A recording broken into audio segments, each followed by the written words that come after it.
guys. So today we have a very special elite agent talk here. Jeremy and Kristen, thank you so much for being part of the show again. Can you believe it's been 3 years since you've been on the last time we talked here? No, that went quick. I was excited when you reached out again. I always love watching your podcast and to be a part of it twice. Just really appreciative. No, yeah, well, you may not, I need to make this more clear, but you're like a mentor to so many of us. A lot of times, many of us would just read your post and, read Kristen's post in RPOA and we just like it, but I don't think you guys really understand how much you guys mean to the insurance agency community. So I just want to let you know that if you probably already know, but you're a mentor to all of us, and I'm really excited to have you guys here. We're going to talk about a lot of things here today. Um, 3 years ago, you guys were at 40 million, which is amazing, mind-blowing at that time. Learned so much from you guys, and you guys have so much to do with where I am able to go to get to mindset-wise too. Now you guys are at 66 million, so I want to talk to you guys about some of the key moves or what has helped you guys there. Some of the things selfishly I want to ask you guys about is leadership roles because that's where I'm at with my career is trying to look and find leaders and develop them. And then some of the challenges a lot of the agents are going through profitability issues myself.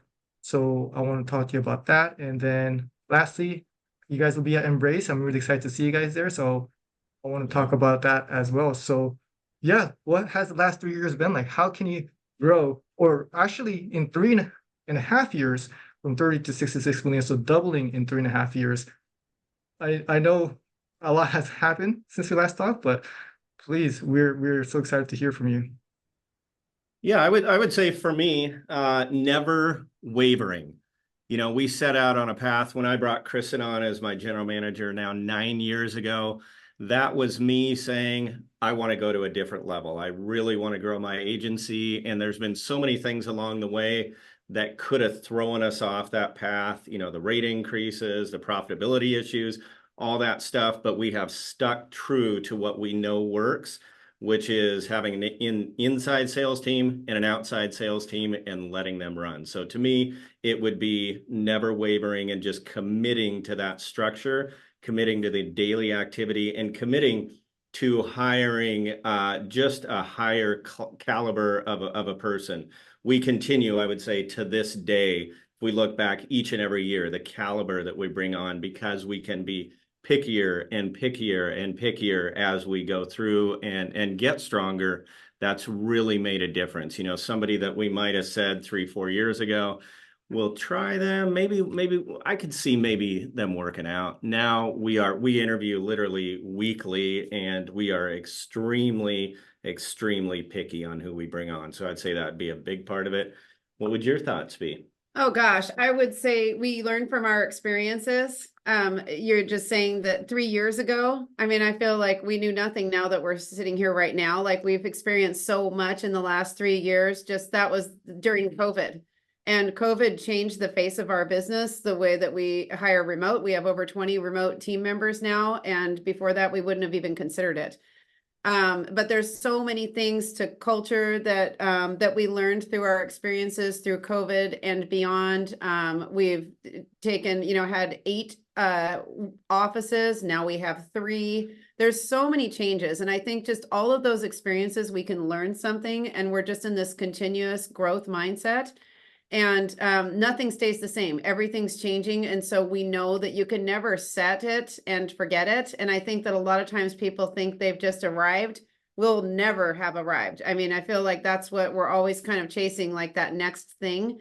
And that's what makes business super exciting. But we always want to get better, just right alongside of our team. Yeah, no, I think that's a huge point, is just adapting. I'm 26. This is my 27th year now. And just, man, the way the agency looks today versus day one is so different.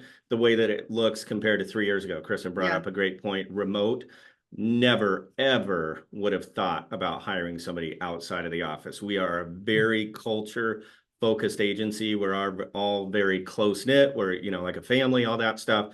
But when COVID hit, we were forced to go remote. I remember Ubering computers to all of my team members the day we were going to be shut down. And we were forced to learn how to have people work outside of their houses. and it's been incredible. We now have more remote than we do in office. I think we have 23 remote in 9 different states. We have 22 in person in the office. So it's just a totally different agency than it was 3 years ago. And then the locations, I don't know if you picked up on that, but yeah, I was always the agent that said more locations, more points of sale. I was always, probably on your show, I said that 3.5 years ago. I was a big, big believer in that. That landscape for me has changed. And now a lot to do with that culture piece. We have consolidated. We've gone from 8 locations down to just 3 at this point. I would just add one more thing, because we can get like talking and then it never goes away. But I love the fact that he's willing to change like what he once was sure of, because I remember him talking about those 8 locations and he would have never whittled them down. He's just like, I love the points of sale. I love the visibility. And he was sure that that was the route to go. But as soon as like the climate changes or something changes, he makes adjustments.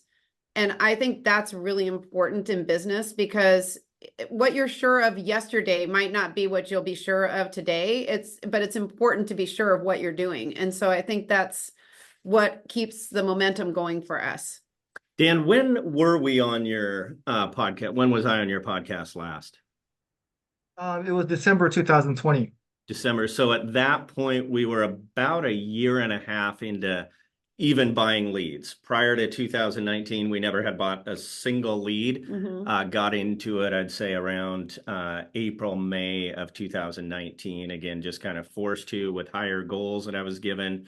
So we were very new to the lead game. And I would say at that point, we were probably writing 100 items a month from leads. And now we're probably about 600-700 just from leads. So we've learned that's been a big part of the growth, and just something that we've learned to do while maintaining a very high retention rate in the low 90s. Wow, amazing. I think the common theme here is just adaptability. You know, I think it really speaks volume of the humility, you know, that you have, because a lot of times agents will get in their own way where I've done it this way and I'm not going to change it. And to understand that, hey, we don't have it all figured out. This is what's happening to the world, and to be the ability to know that, hey, I don't have it all figured out. I'm just going to, and have the confidence to make mistakes. It's okay to make mistakes, but we're going to give this a try, and to go in it with that much certainty, or like, you know, enthusiasm. I think that's what I see. Talk to us a little bit, man. Wow, we could just talk about the numbers too, but the growth. I mean, when it comes to your first point of finding A players, can you guys talk a little bit about what the process is to find them? I know, yes, that totally makes sense. You have a wider pool, you could get pickier, but even if you have a wider pool, how can you make those decisions better as finding? Because do you guys agree that some people, it's just easier if they come good from the beginning? It's not like we find somebody so and then we try to develop them. It's so much easier when they're A players from the beginning. Well, that's one of the things that remote has done for us, is now, you know, now we're able to pull from a pool of 50 states versus 1. So just sheer numbers, you're going to be able to find more people to interview and to talk to. So when we hire remote, we only hire experienced people that already have a license. It just makes it easier to train that way. For us, I would say, just for growth and, you know, bringing on new people, the main reason we've been able to do that is just we have a relentless commitment to ongoing interviewing and recruiting. It never stops. And myself included, in the early years, even my mid years, I would interview or recruit. I would turn on the ad when I needed it. That was it. You know, I'm a little light. Somebody's going to be leaving or going on maternity leave. I better put the ad on. And now it's running at all times. We use Ideal Traits, love them, and sponsor our ads through Indeed every single day. Every morning I come in, I'm looking at them. We have somebody dedicated on my team to doing the first reach outs on those and set us up with interviews, but we do them every single week. We don't need anybody right now at all, but we continue to interview because if 10 A players walk through their door, I'd hire 10 today. And so we never just want to sit back and wait till we need somebody. That's the key, is when you don't need someone. When you need someone, you don't hire the right person. We have this saying, if it's not a yes, it's a no. And so we'll ask, if we kind of feel like some people are on the fence, we do a little like poll. Is it a yes or a no? You can't have anything in the middle. And if it's a no, then we pass on the opportunity.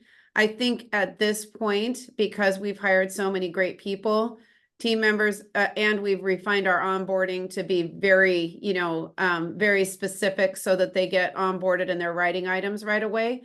But I think that because so many people have become successful so fast, like the newer team members are kind of showing some of the veteran team members up in some ways, then it pushes the people who have been here for a while to do better. And we have become a very high performing team, but they know that they could even go higher. But we have a lot of people making a really great income now. So when we're in those interviews, we can give them a range of what the bottom and the top is for income. And you can see that the potential is there, but it's happening. Whereas I think that when someone's starting out, you're trying to find that A player to prove that your system or that your process or that somebody can do it in your agency. That's the first thing that, like, as agents or managers, we're very uncertain what that looks like. Well, now we know what it looks like because we duplicated it so many times. And when we interview, we know like some of those traits of those personalities of people. We also rely on ideal traits. I'm a big believer in those assessments. We've learned to read them so well and read people so well. We know like a lot of those personalities that fit better, like on the people that are taking the inbound calls and cross-selling versus doing the leads. Also, there's personality traits that really lend better to people working remote. But I think that it's been definitely a process. And the other thing is that we were trying to do it all ourselves before all the hiring. We were trying to, do the initial interview, do the ideal traits, we were doing the whole process ourselves and trying to do it when we could. And we just got to a point where we didn't have the bandwidth to do it. And so when you don't have the bandwidth to do it, you were talking about this earlier, Dan, you have to give somebody else the responsibility. And I think we decided to do that in-house, and that's been amazing because we can be talking to that person in-house all the time about what we need. And she's been with us forever. She's great at picking people. And then she gets a little bonus every time that we hire someone. Mm-hmm. Yeah, and another thing, to just kind of touch on, we've gone about this, very, I don't know the word I'm looking for, but quality of the producer and quality of the items being written in my book of business is something that I do not waver on.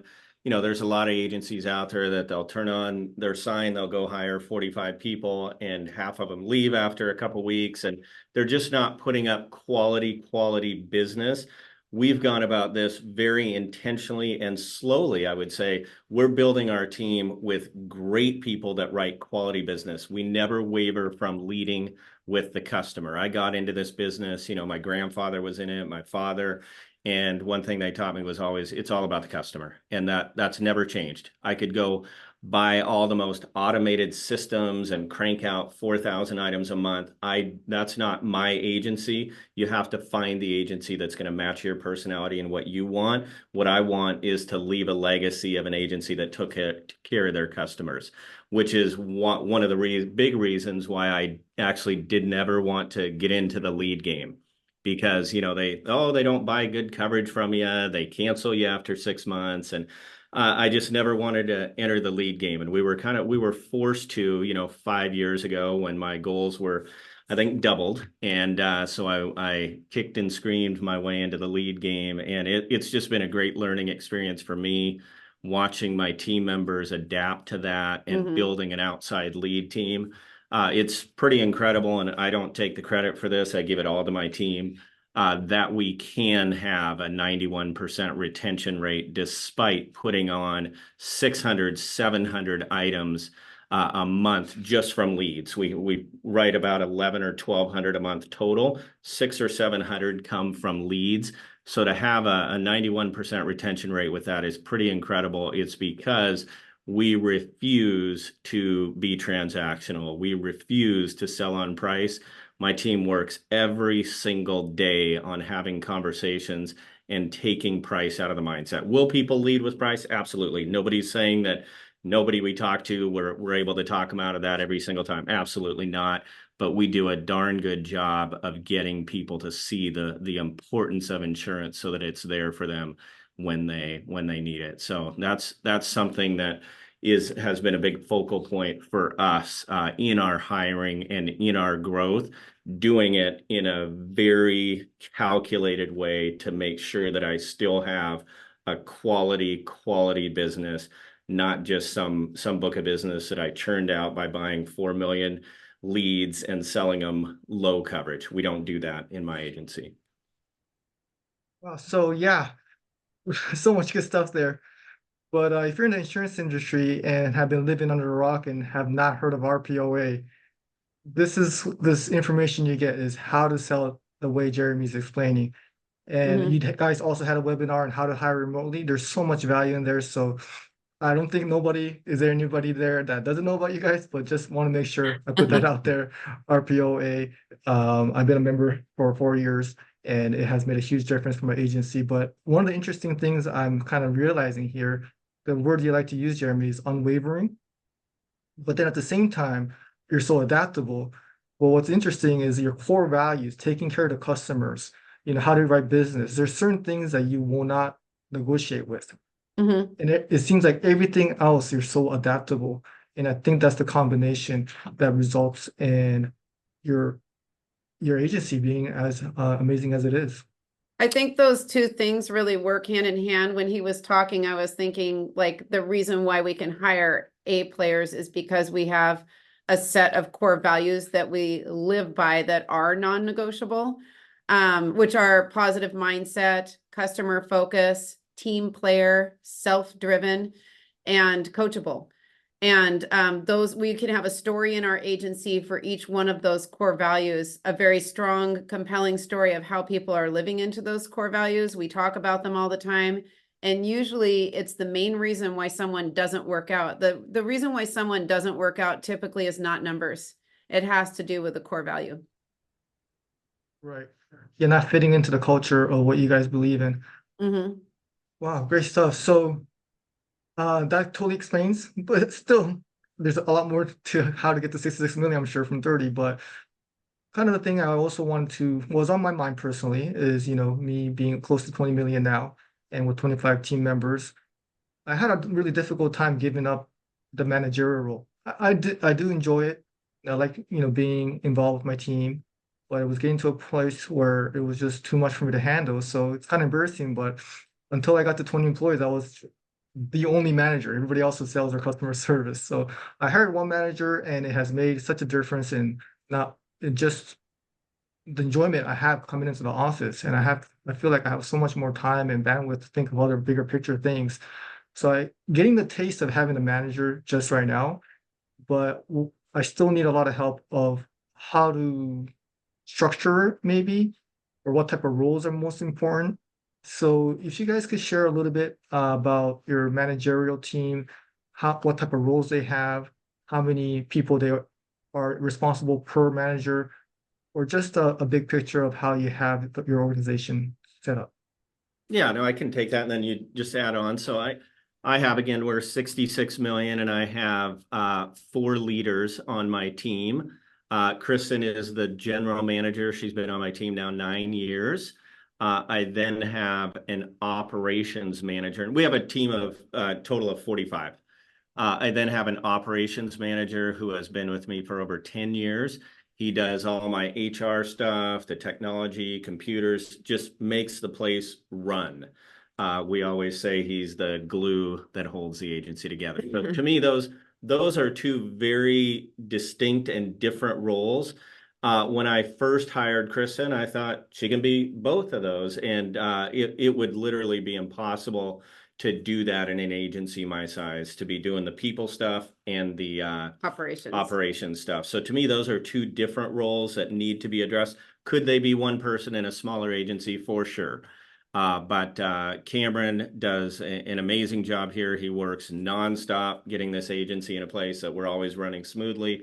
Kristin does an amazing job making sure that the people are running smoothly. We then, as you know, we have our sales team. I would say this is really what defines my agency, and something that we created about 5 years ago, where we separated the sales team into inside sales and outside sales.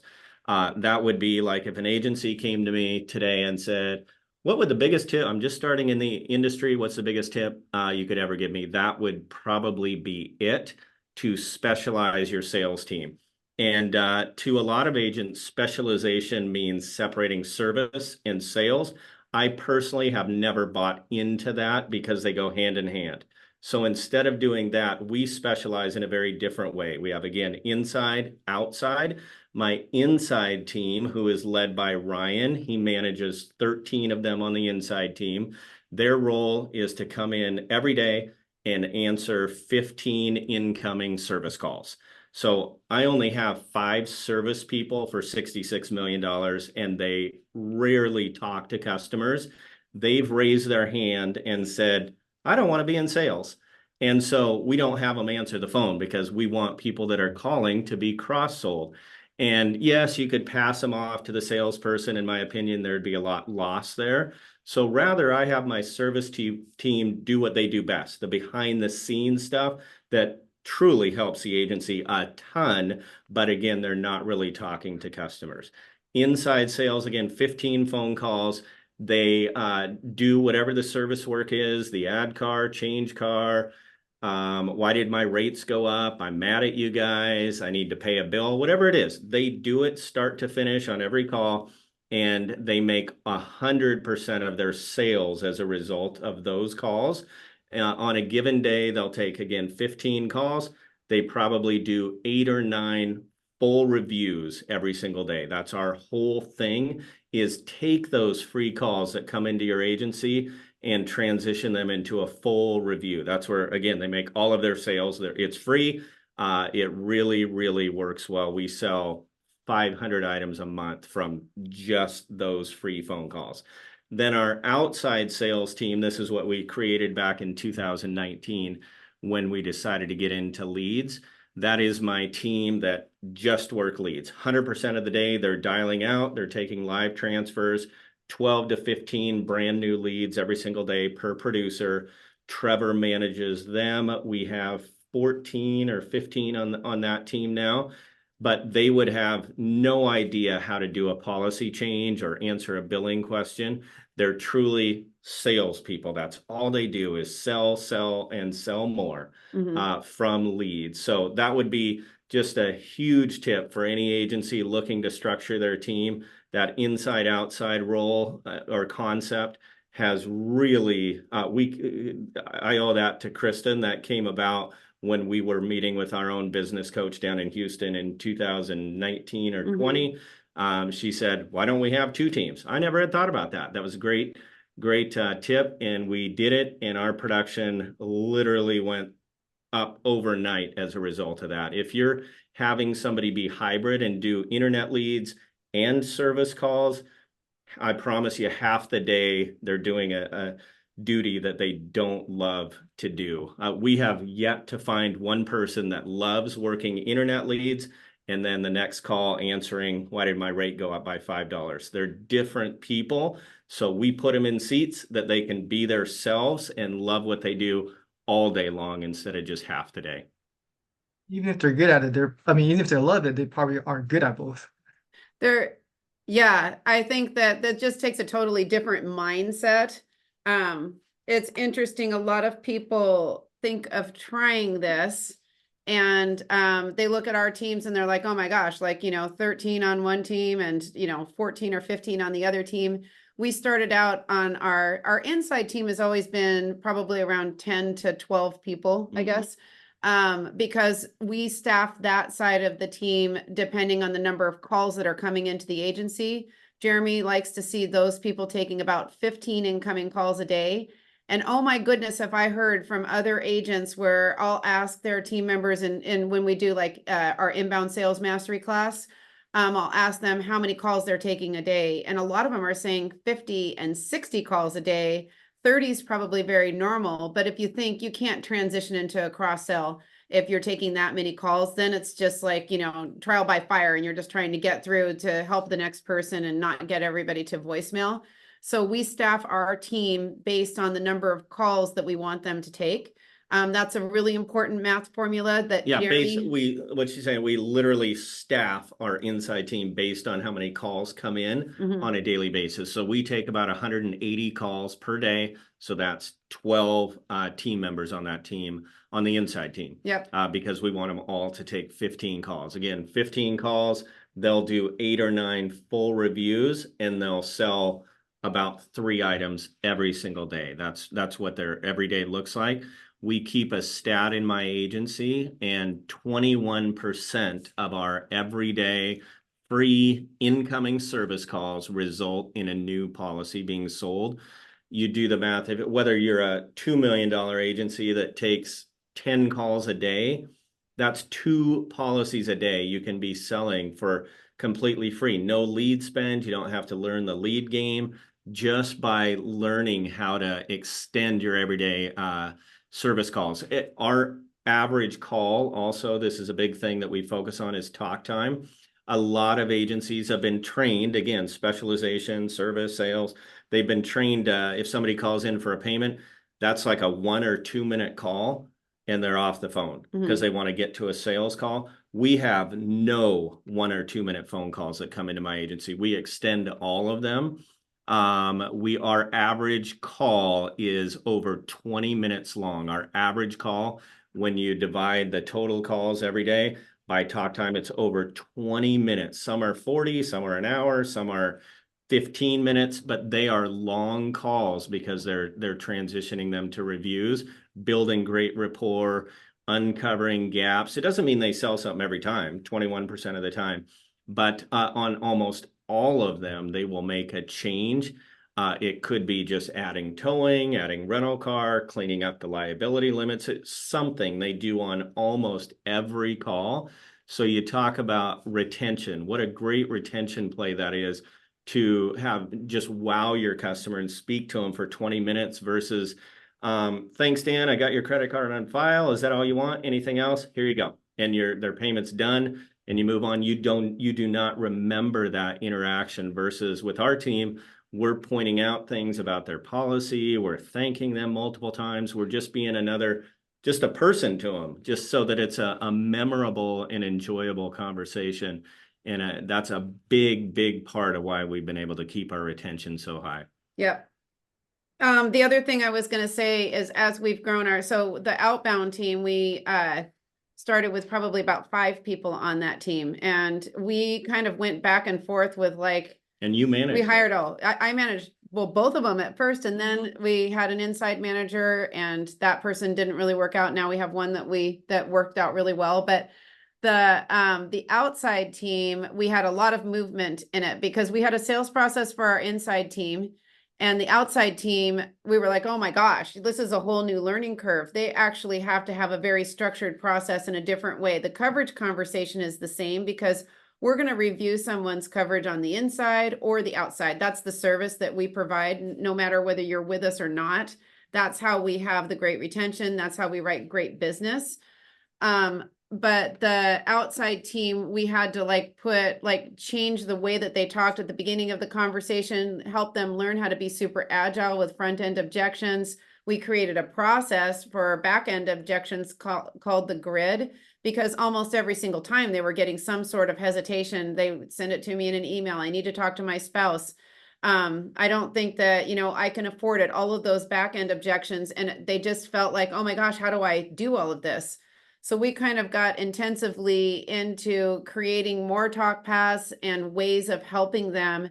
And we went through a lot of people because we hired a lot of the wrong people at first, that really they just weren't coachable. They weren't good at handling these types of calls and these types of prospects to turn them into customers. And then we finally started seeing people rise and get it. And it started clicking. And so I think that like then we were able to, this was the cool thing. I remember looking at him one day and I was like, this is 100% growth. Even though we're paying, he's paying a certain amount for leads, it's 100% growth in the business.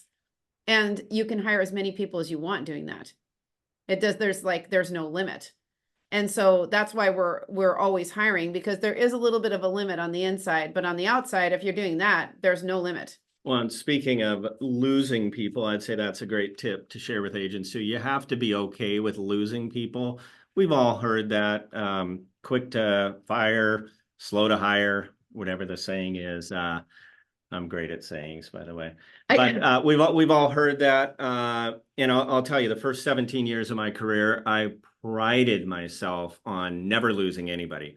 I remember when I would do interviews, I'd say, yep, I can count on one hand how many people stay here forever. We don't lose people. That's what you said to me before I got hired here. And that was hurting me. I care about everybody I hire. I want them to succeed, but I was holding on to people because I know John can do it. I know he can do it. And I would just try. And years later, they still weren't working out. I actually did a post on our page about a year ago about that, where I can't remember the exact numbers, but it was literally the first 17 years of my career. I think I parted ways with 12 people total. And the last 8 years, I've parted ways with maybe 120.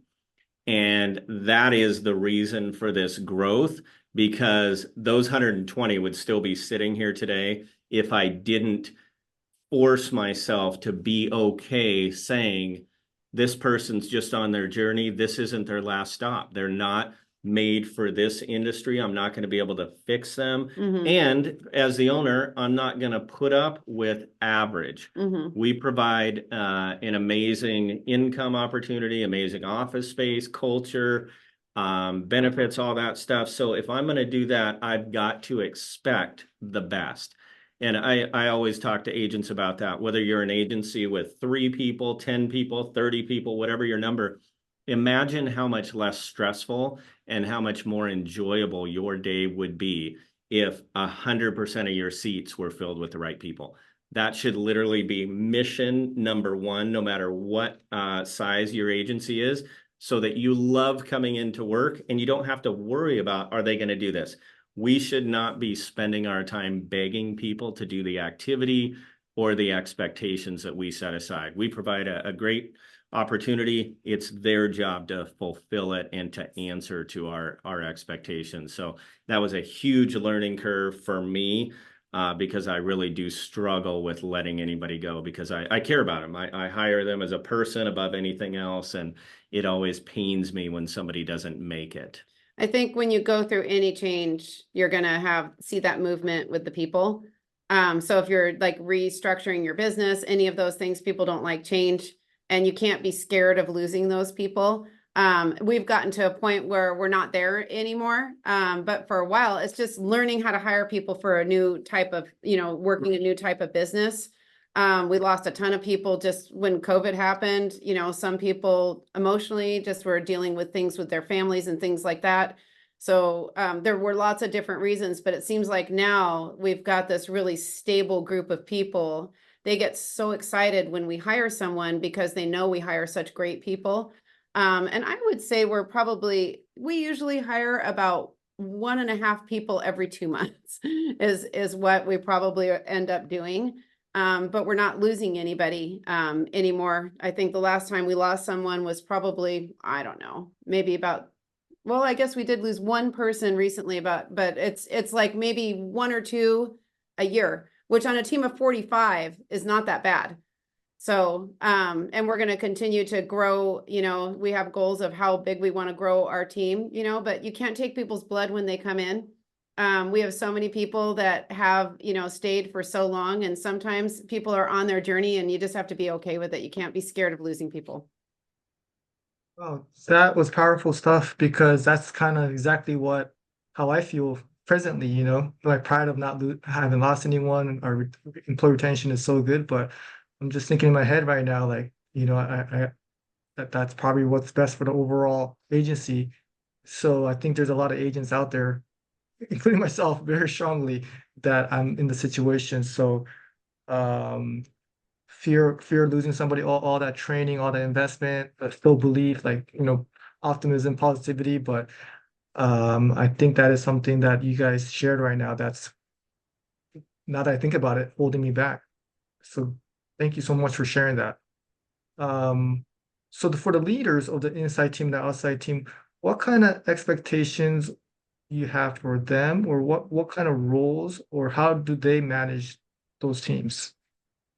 I'll let you answer that Yeah. first. So I'm usually their first point of contact as far as like if they need help with like managing their teams. That's my role, to manage them and do that. They have a meeting every single morning with Jeremy. Jeremy has a thing he calls it Coffee with Jeremy, where he opens up his Zoom room at 7:30 every morning. So if they need him, they know that's the time of day that they can come in and meet with him, and he's got an hour for them, and they take advantage of that. I think that communication with us is really super important, but our communication is just a little bit different. We also have Jeremy and I and Cameron have a meeting set aside every week with each of them. Ryan on Monday morning and Trevor on Thursday afternoons, where we just set aside time to talk about their teams to them. But as far as like managing their teams, they've, at first, I feel like they needed me more just because there were more like issues with their team getting used to them. You're always when you have a new manager, the team loves it and they're very unsure of it. And so I think that they're kind of auditing the new manager. And so there's just some growing pains. But I think that overall, I think that they, their number one goal, I remember Jeremy sitting down with each one of them. We both sat down with them, but Jeremy, he always tells each manager, your number one goal is to get your people to want to walk through fire for you. And I think that there's Well, and how that came about, because, and I see a lot of agencies that go through this when they hire a manager. They don't know really where to, how do you spend your day? What are you doing? And we hired Ryan, and he is truly an incredible manager, the way he leads, and he knows that the way that he leads the inside team. Could not ask for a better manager. But when he first started in that role, he was coming to us with so many different things. He had come from a different agency that looked at things a little bit differently, did amazing things, but just different when you're working for a bigger agency. And he was, I don't know if frustrated was the right word, but he just didn't know where to put his time. And I said, hang on, Ryan, just stop. I want to just ask you, what do you think your role is? I hired you to be my inside man. What's your role? And he was saying, well, I got to keep the retention at this. I got to keep bundling at this. I've got to do this. I've got to, we got to make sure that, nope, none of it. Your only goal as a sales manager is to get your team to want to walk through fire for you. That's it. And whether that's the right saying, I don't know, but truly get them to want to have your back. And that's the leadership team that I've built. A lot of agents reach out to me and say, what's your comp plan for your sales managers, for Kristin, for Cameron? Mine's easy. They're all salaried, because I don't have to say, Kristin, you're going to get this bonus if they produce X number. I've built a leadership team, and I would say even a producer team of people that truly bleed the agency. They really, really care about it. That's what I hire for people. I hire character, I hire personality over anything. If I had a 100-item producer walk through the door today and say, I've been at Allstate for 15 years. My agency just sold. I promise you, I have 100 items coming in a month from this loan officer I've worked with. But they're arrogant. They're not a good culture fit. They don't have my belief in what we do in selling the customer the right coverage. I wouldn't hire them. I don't want that person on my team. I want producers that care about coverage. And for my leaders, I want leaders that genuinely want to lead the team. These guys work their tails off. They're in early. They stay late if they need to. They truly love what they do. And I take care of them for sure at the end of the year when we do well. But that is something that I think I'm very proud of, that my managers are all flat salary, because I don't want to, I'm a pretty simple leader as well. I don't want to have all these different things I've got to monitor, and I just trust, because I hired the right person. Having all of those different checkpoints tells me maybe they're not the right person and I've got to monitor them. I don't need to monitor Kristin. I know she is 100% in. I don't need to monitor Cameron, 100% in. Ryan, Trevor, 100% in. They're doing the right things because I hired the right person. Yeah. And I think like their day-to-day activities with their team, they run a meeting, like we have a meeting every single day of the week. On Thursdays, their team meetings are separate. And so they run a separate team meeting with each team so that they can have kind of a touch with their team. The other 4 days of the week, we're on those meetings. Typically there's on Mondays, we have a full team meeting. Tuesdays, we have a meeting where we just work on overcoming objections with the sales team, with both sides. And then we also do RPOA on Tuesdays where we expect our team members to do that. Wednesdays, we debrief the RPOA from Tuesday. And then Thursdays, it's the inside team has a meeting, the outside team has a meeting, and then Fridays, we all come together again. I think that's really important. And then the managers themselves, they are in the trenches with their teams. So on the inside team, Ryan is really working side by side with his team to get a pulse on, right now we have a lot of rate changes in Washington. So seeing just where their mental is at, making sure that he's kind of listening to their calls. Sometimes he's onboarding new team members. Right now he's onboarding a new team member. He gets very entrenched in that. He helps with escalations. And he's doing, one-on-ones with his team and seeing, he has like structured one-on-ones, like they all do. Trevor and Ryan both do quarterly reviews with their team members, but then they're talking to their team members one-on-one, like every single day of the week. And so they'll pick ones, and they really have a pulse on the numbers, on the metrics, on the Allstate. On the Allstate side of the business, what's our bundling rate, all of those things, they're looking at all of those to make sure that their team members are in line and also in line with compliance. Trevor's he has, kind of keeping people at a really fast pace.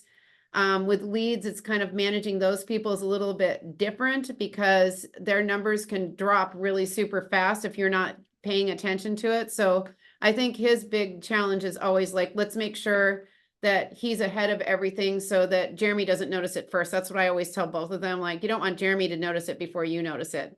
And so he's just, he's always thinking, how do I get ahead of anybody that might be like down this month with numbers or anything like that, and communicating with us, those things. And he also manages conversations with Cameron.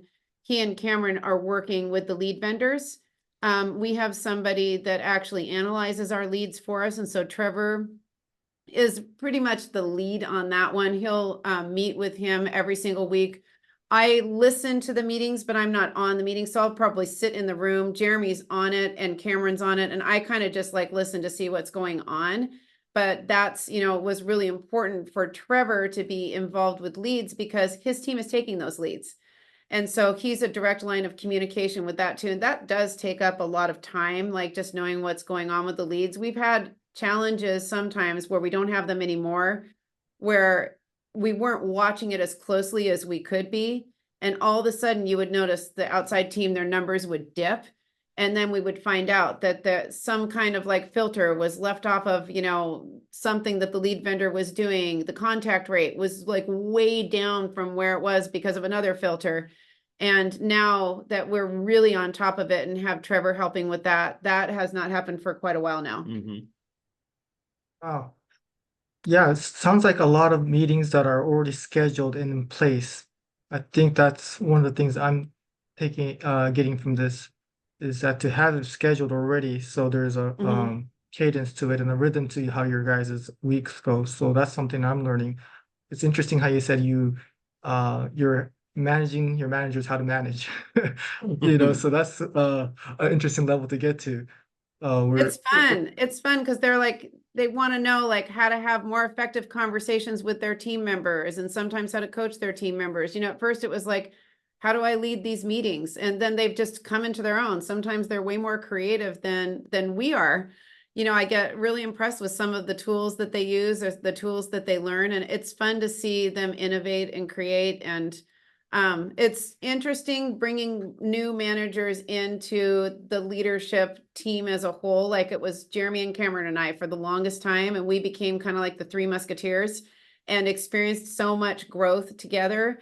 And then we brought an inside manager on and an outside manager on, and it was almost like,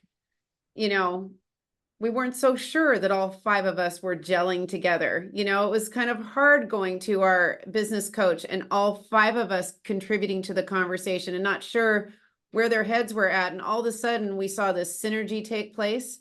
And it all comes down to communication.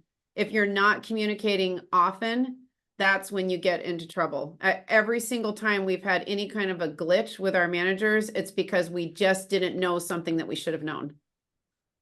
Yeah, I think yeah, that totally makes sense, and that's why I felt like as a manager, I wasn't being a good manager because I didn't have the bandwidth to communicate with everybody. And a Mhm. real manager, like Jeremy says, is one that cares about their people. So it's kind of hard to care about 45 people, when you only have so much bandwidth. But one of the things that you touched base on, Jeremy, because this was one of the questions I had, and you already answered it, but if you could go in a little bit deeper, maybe is that let's say there's a team contest and we have to hit a certain number. So I was in a situation where, well, if we hit it, should I compensate? Is it better to compensate the manager or the team? If there was a special bonus, like what's the best way to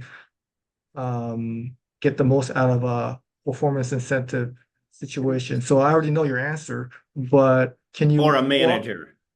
or a manager? Yeah, Or a manager. Yeah. And that is, I always say there's no one right way. There are lots of agency owners that are very successful with super complicated manager, salaries and pay plans. I like to keep things very simple. And so I don't really have any contests at all for my sales managers or for Kristin or for Cameron. But I do plenty of, if we have an outstanding month, they know a little bit extra will show up in their paycheck. But it's just whatever I feel like doing for them. And they totally trust me. They know I have their back. But that's how I choose to do it. Again, I like to keep things simple. The less amount of time that I can spend calculating how much I owe somebody, the better. So And I think you like to surprise people with saying thank you and appreciating them that way. yeah, I mean, I actually had that put in my handbook, just to make sure everything's legal and abides by the law and all that. But giving spot bonuses, they're called, I can do that to any of my team members, and I do it all the time. If somebody's struggling as a producer, oftentimes I'll pull them aside, have a great conversation with them, and take care of them in a different way. But with my managers, that's how I've chose to lead them and to compensate them is flat salary, end of year bonus. They know I take care of them based on how we do as an agency. And then randomly throughout the year, hey, you'll notice tomorrow on your paycheck, you got X, because I just know I always like to point specific things out, not so much production. Other things like, man, I noticed you had 3 new people on your team last month. You were working extra, training them. They came out of the gate super fast. I really noticed that about you. Here's something extra for you. That's the way that I like to do it versus tying everything to, well, if we do this, if we have this rate, I know as the agency owner where we're going to land on all those things, and I guide this ship to get there. So I take that completely off my plate in terms of tying their compensation plan to it. Wow, okay, great. That helps me tremendously of how to move forward. And I think that really works because, you have managers that care about the agency, not just about their compensation. Mm-hmm. So finding the right person for that seat, I think, is the way that process works. So they're not just trying to incentivize their commission. They're really thinking about the bigger picture that way.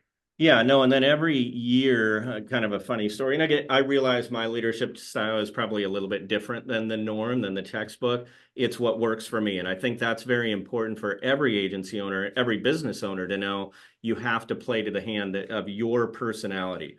So one thing that I do every year is just kind of sit down like by myself and look at what did my leaders make at the end of the year? And if it's not what I think they should based on inflation, based on how the agency did, I'll just make it happen to where they earn that amount. So and I do that not just for the leadership team, but for my service team as well, who again, 100% flat salary. I don't have my service team. Well, they're compensated 50 cents for adding rental car, 10 cents for, I don't do any of that stuff. They are flat salaried, my 5 service people.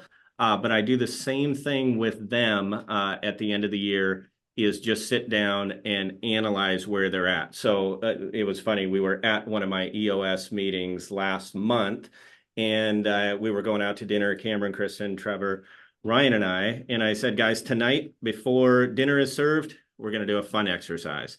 And the exercise was, I said, pull out all of your phones, and I'm going to give you somebody's name and on the service team. And you all text me at the same time what you think they're worth annually. And so I wanted to know just what my leaders felt my service team should earn. And then I had their paychecks pulled up, what they had earned year to date. And we ended up that night, we gave 2 people quite a good raise, because they were not, I didn't realize some of the duties they were doing. They were working a little bit harder than last year. They had picked up some stuff. I always want to make sure that my leadership and service team are on track to earn what they should earn. So I've got to hold myself accountable and give myself random check-ins to make sure that that is the case. The last thing I want to do is lose somebody because we just missed. We were off on what they should be paid. So that was quite a fun pre-dinner exercise. It was pretty funny. Like, good thing we had not had too much to drink. No, it was before that. Kristin, say when's my turn? Yeah. You go with them and then just do that for me. Like, okay, everybody. No, I'm just I kidding. do. I have to do that one by myself. No, I think again, the story there is be you. A lot of agency owners and business owners would say, that sounds kind of crazy. That's what works for me. Yeah. I love it. It's worked. I have never lost a manager, and our service team has been here 15, 20 plus years across the board. It works for me. They really appreciate that style of not having it being so dependent on, they can't even understand their comp plan because it depends on so many different things. I think we have just a high level of trust, and then we want our team to have a high level of trust in their leadership team. I think Jeremy loves the element of surprise, and I think that he feels good giving money when it's warranted too. And so it never feels good just to say you get this bonus because you checked a box. He likes to see people go above and beyond and tell them, this is what you did that made me just go, wow. And it feels so good. And when you do that and show appreciation that way, he's like, not just saying, here's a bonus because I said I was going to give you a bonus. He's saying, I'm doing it because I appreciate this about you. People want to do more of what you appreciate about them. So I think it works really well. I know for a fact, I don't even tell Jeremy this, but I mean, I know our leadership team is very happy with what they make, and they're very grateful for the way that he compensates them. I would say he's probably one of the most generous people I've ever met in my whole life. Our team would say the same thing, and it is a very nice place to be, because it doesn't appear like in our agency, he has a big book of business. He pours so much of the money that he makes back into the business for salaries, but also for the environment that they enjoy, flying all of the remote team members up next week to have a big, just have them get together so that they don't feel like they're on an island. We do so many things that other companies don't do to keep the team together, but that's him investing in his team with the money that he makes in the business. He doesn't just keep it all for himself like some people would, You just want a happy team, and that's whether it's a service person, salesperson, or my leadership team. That's all I ever think about. How can I make this person happy? That's literally all, because like I said, my question to Ryan, what's your job? It's to get them to walk through fire for you. It's the same thing with leaders, not so that they're growing my business and doing all that, but so that they're happy, so that we're successful. Yeah. It just works better. Last year, a very difficult situation with profitability. that impacted my bonus to a large extent. Really, really made an impact on the bonus that I got. And every one of my leadership team came to me and said, no bonus, don't give me a bonus. And I could never find that in 4 other people on this earth to do something like that for me. Did I listen to them? No, I would not do that. They've worked hard. That was not their fault. They got the same bonus. But that's the culture that I'm trying to build, is people that will do something like that. They truly lead with the agency. It is possible to do that if you treat people the right way and do this for, that starts with, like I talked about at the top of the show, leading with the customer. That's what our producers, that's what our managers do. We always lead with the customer. Me, I lead with my people. That's what I'm here for. That's what drives me. I could get out of here tomorrow, 27 years doing this. I could leave tomorrow and be okay. But I've got another 27 years in me because I truly love what I do. Don't you have 27 years? Okay, maybe not, but because what drives me is seeing these people successful and buying houses, having babies. He has 27 years left. Doing, I don't even know anybody doing that great, for doing 40. great things in life. But if you lead with that stuff, life stuff, not sales stuff, it works. It all works out. 54 years, that would be. You would have a 54-year career. Oh, absolutely. Dan will be interviewing me. Jeremy, when I interviewed you, you were 66. You're now 387 million. Yeah, that's good news for all of us. Go at this pace for 27 more years. Wow, yeah. Great stuff. Yeah, I mean, thank you so much for that information. It really makes more sense. I mean, the story of you, the managers really, you just know they care and they're on the same team as you when they see how it affected you and they're saying, hey, we're in the same boat as you, Jeremy. Like we're in this together with you. That speaks volume. And I feel like the element of surprise and also the generosity, hey, I know what you do, hey, you care about what I do. Like, those are type of things that really make sense. So I was kind of in the, thinking about managers' comp plans and things like that. So you say every manager has different styles, but your style has worked. So I'm not gonna try to reinvent the wheel here.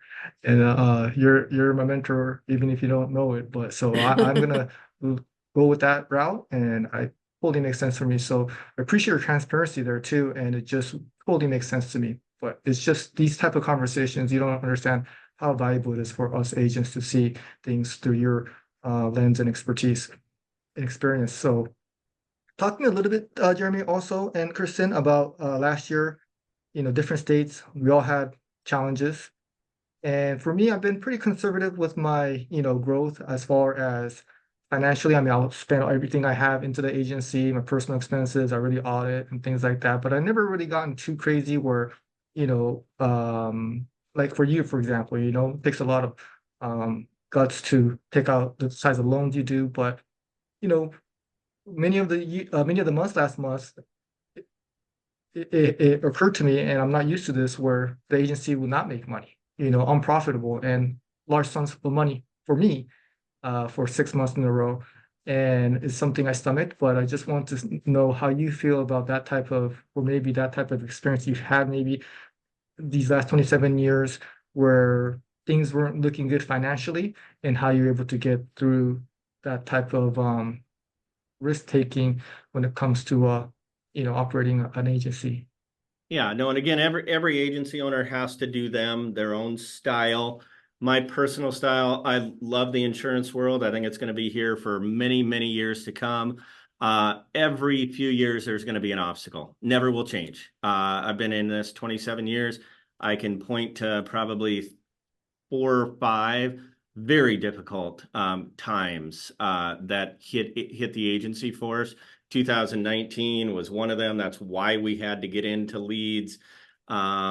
This last year was another one. And, we were talking before we got on here, Dan, I am a fully transparent guy, so I'm happy to share the exact numbers, but I am one that pours everything into my agency. because I know the return that it can have with this growth. And so I'm a huge believer in never sacrificing long-term growth for just a short-term bump in the road. It was, I think, January 16th this year, we were measured on loss ratio. We had to be 68% or below to get our bonus. And I woke up, believe me, after having not slept for months, just looking at the trends, because in Washington, we had a very difficult time getting rates in time. And so our loss ratio was going up and up and up and up. And so I was hoping for 67.99 or below, and it came in at 68.25. So at that point, I was ranked top in the country, getting a big bonus, and instead it cost me $1,054,000. And that is money that would go to my people, would go to the offices, would go to growth, would go to leads, would truly would build the agency. And so I would say most would, I've seen it over the years, something like that happens, and they pull back, they cut staff, they're mad at their carrier. Not that I'm happy. I don't agree with a lot of some of the things for sure could be different. Definitely not happy about it, but it's nobody's fault. Nobody's intentionally saying I'm trying to take money out of Jeremy's pocket. My carrier did some amazing things that I think were great, but at the end of the day, still $1,054,000 was the cost to me. And so rather than pull back, believe me, after I woke up from falling out of my chair, I just kind of analyzed the big picture. And at the end of the day, my normal growth on a given year is 3.5, 4 million organically. That's what we like to grow by. Last year, we grew by 11.5 million. So if I really analyze it, this chaos, as I call it, the profitability issues, the raising rates, all that stuff has been chaos in our industry. And I mean, I feel for you in California more than I feel for myself. A few states have it a lot tougher than we do. So, that has made me really have a different perspective on it. This isn't about me. So many of us are being impacted. But for me, what I looked at was, again, $1,054,000 was my cost. My growth, instead of 3.5, 4 million, was 11.5. So at the end of the day, this chaos was responsible for two things. Number one, $1 million loss. Number two, 7 to 8 million in organic growth that I would not have had had this chaos not happened. So at the end of the day, if somebody would have called me January 1st of 2023 and said, Jeremy, we got 2 roads you can go down. Which path would you like? Do you want one where you get your max bonus like you do every year, you're, loving life, and you grow by $3.5, $4 million? Do you want that? Or do you want a super stressful year that you lose $1 million, but you grow by 7 to 8 million additional that will pay you for the rest of your life on those renewals? I'd take that road. It's been very, very stressful, but anybody out there, if they ask me, would you buy a $7 or $8 million book for $1 million? I'll take 10 of them tomorrow. That's the best return I could ever get. Do I wish and feel like I should get both? Yes, I feel like I pour everything into this. I've been very open about that with anybody who will listen. I feel like I worked hard to ideally, I would have loved both. It didn't happen. And so my answer to it was I lost $1 million. The next day, I applied for $1 million loan because I'm going to keep running this thing the same way, because it will absolutely have an incredible return by keeping this growth engine going, versus if I said, I can't do it, I'm out, I'm not going to grow anymore, that only hurts me. Or if you lived in negativity about it, like if you didn't think of the positive side. And that's a very big number. That's because I have a bigger agency. But that same philosophy can be true whether you're a $3 million agency, $4 million agency, whatever it is. Keep the growth engine going. That is truly why we're 66 million, because we will always keep growing. No matter what happens in the industry, with my carrier's goals, with my goals, we will always grow. We've taken 70% in home rates in 12 months. We've taken 40% in auto in 7 months. I mean, Yeah. they're celebrating as a result, but that is that's very difficult on a team's mental, and you just figure it out. I guess that would be the key message, whether it's borrowing money, whether it's, being stressed, all that stuff, you just figure it out. That's what separates top agents from average agents, is they figure it out, whatever is thrown at them. Do I wish the last few months I've been through on any agent? No. Been very difficult. You've been through very difficult stuff for sure.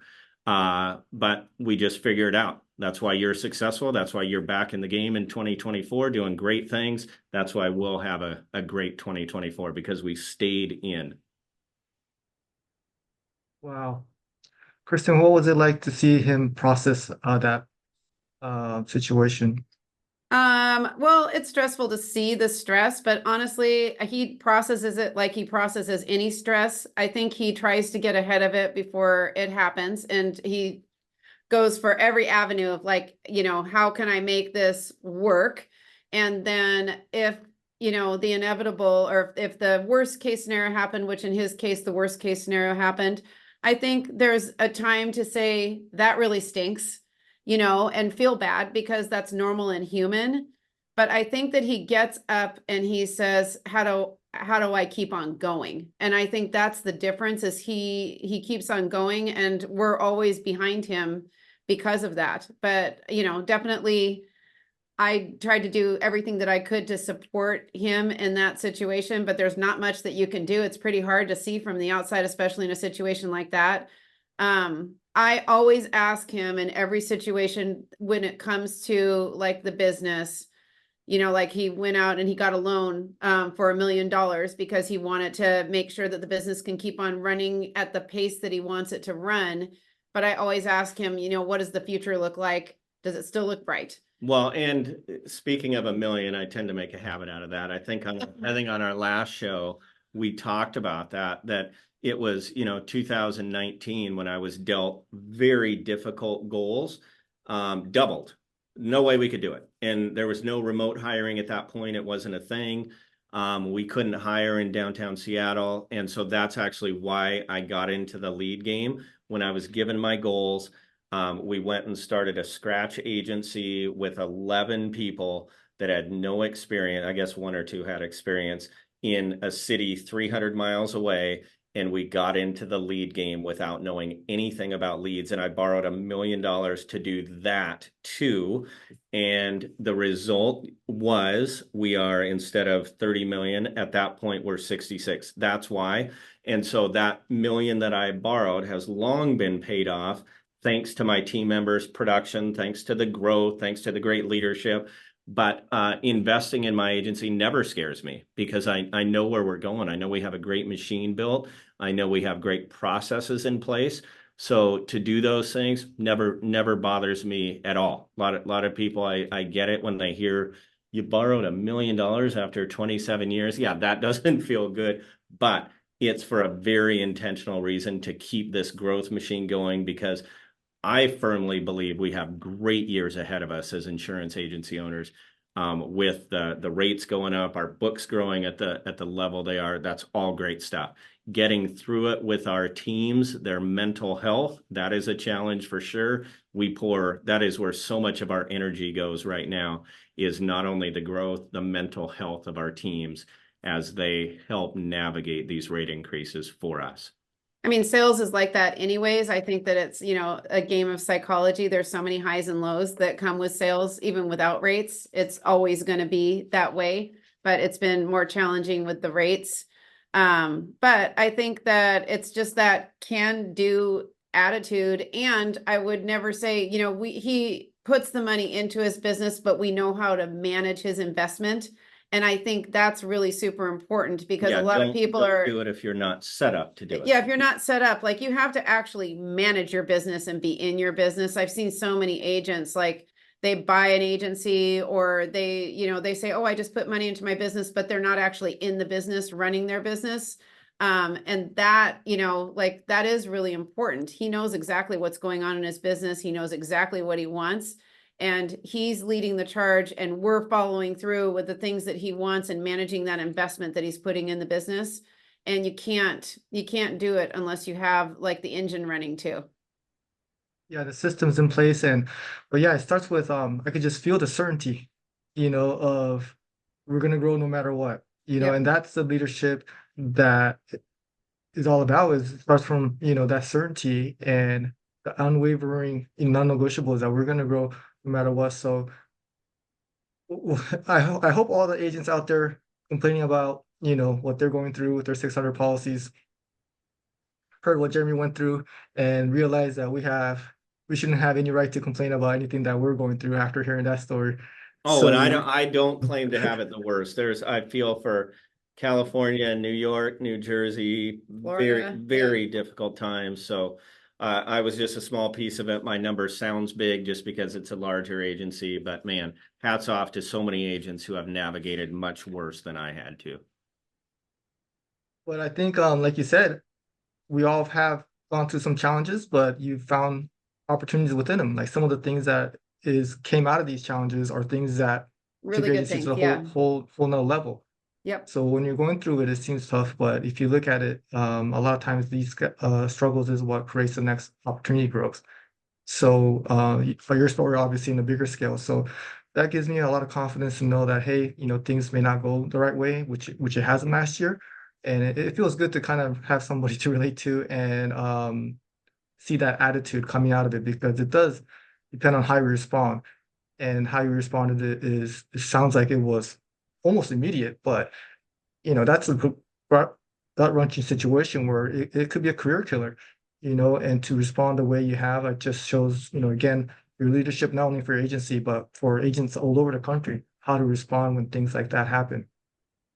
Got to be decisive for Well, sure. one of the keys, I know you're probably wrapping up, but one of the keys is anytime those things happen, do it in a way that your team doesn't even know. If I got on, my team's well aware that I was cost bonus for sure. I'm very transparent with them as well. But if I got on and talked about how negative I felt, how depressed I was about it, how we were going to have to make changes, we were going to cut these benefits, and boy, this is no good. No, instead I'm like, team, let's roll. Let's go. We're going to Yeah, have the they best. weren't impacted by it. We're going to have the best year ever. They were not impacted. They didn't do anything wrong. We had amazing growth. We wrote amazing quality business. This was a one-off that was due to not getting rates in my state in time. It was nothing my carrier did. It was nothing that my producers did. It was purely bad timing, and it hurt me. It hurt my carrier as well because they weren't profitable. So I'm a part of that too. Yeah, that's a really important point there, that, even while you're going through something like that, because the team thrives off our enthusiasm, so it's almost like a skill to like hide that stress you're going through and bring out a, smile, energy, and be positive. So even though what you're going through personally is gut-wrenching, to not have it show and lead with enthusiasm and energy, that's a skill that I've learned last year very well. Yeah. No, I watched your team meetings and always left with a lot of energy. You should for sure be proud how you led your team through what you went through the last year. No, thank you, Jeremy. Yeah, but I hope it's the same story. And following your footsteps is, every challenge we have, we grow stronger because of it. So yeah, thank you so much. Great stuff. I'm looking forward to the Embrace. I know, Kristin, you're gonna have some workshops there, and Grace conference coming up in April. RPA OA is, what do you call it? The title sponsor.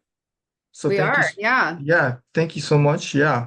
We're excited But about that. Yeah, it was great. We went there last year. We were at Embrace and just absolutely loved it. And so we were excited to come back again this year. Mm-hmm. awesome. So what do you think you'll be talking about there? What type of workshops? I think I'm going to do some content on how to coach your team.